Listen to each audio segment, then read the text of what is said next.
Welcome back to the Ancestral Findings Podcast. Scottish naming patterns of the past few centuries can provide excellent clues as to the names of parents, grandparents, and even great-grandparents of your Scottish ancestors. If you have a brick wall Scottish ancestor, their name or the names of their children can be an enlightening guide past the wall. Here is the most common Scottish naming pattern of ancient times, as well as common ancient Scottish nicknames and name spelling variations to look for in your genealogy work.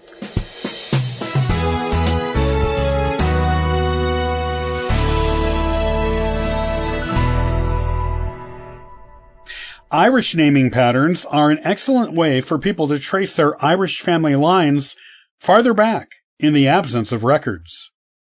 It is the same way with Scottish genealogy.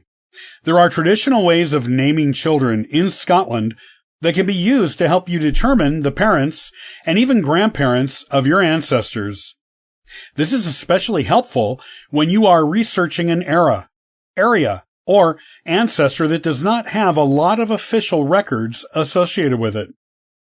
While not all Scottish families followed this naming pattern, or did not follow it exactly, this guide to traditional Scottish naming patterns should give you some clues as to those elusive names beyond the family brick wall, and provide you with ideas on other places to look for these ancestors. The traditional Scottish naming patterns goes like this. The first son, named after the paternal grandfather. The second son, named after the maternal grandfather. The third son, named after the father. The fourth son, named after the father's father's father. The fifth son, named after the mother's father's father. The sixth son, named after the father's mother's father. The 7th to 10th sons, named after the father's 4 great-grandfathers. The 11th to 14th sons, named after the mother's 4 great-grandfathers. The first daughter, named after the maternal grandmother. The second daughter, named after the paternal grandmother.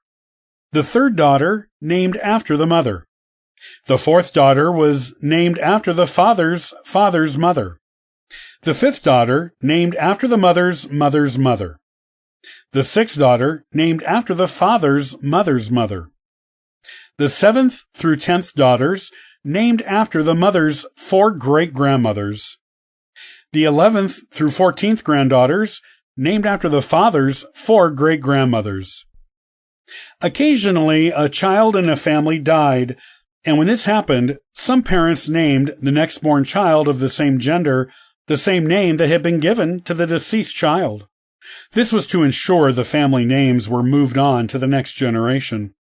Also, if the naming pattern indicated more than one child in a family should be given the same first name, because a lot of Scottish men and women of the olden days were named Alexander and Mary, the children after the first child, who was given a certain name, were given 2 first names at their christening, in order to distinguish them from one another.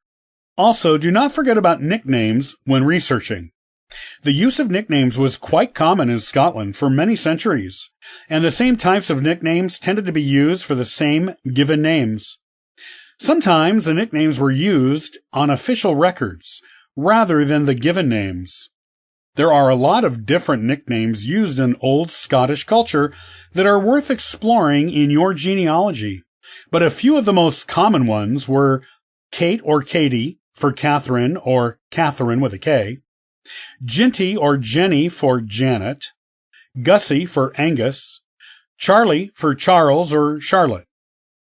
One more thing to look for when researching your ancient Scottish ancestor names is spelling variations.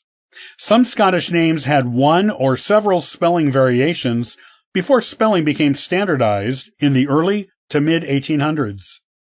These are some of the most common spelling variations in Scottish first names. Alexander, Alec, Eck, Sandy, Sander, Xander. Anne or Anne with an E or Anna. Could be Annis, Anag, Anella, Annis, Annis with a Y.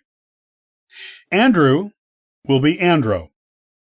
Elizabeth, Elspeth. George, Dodd. James, Hamish. Jane could be Jean, Janet, Jessie. John could be Ian.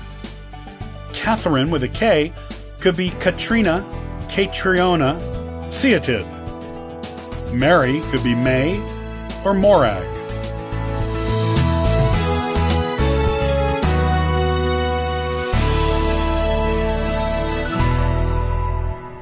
Thanks for listening to the Ancestral Findings podcast. Check out ancestralfindings.com for additional free genealogy resources and weekly giveaways. Happy searching!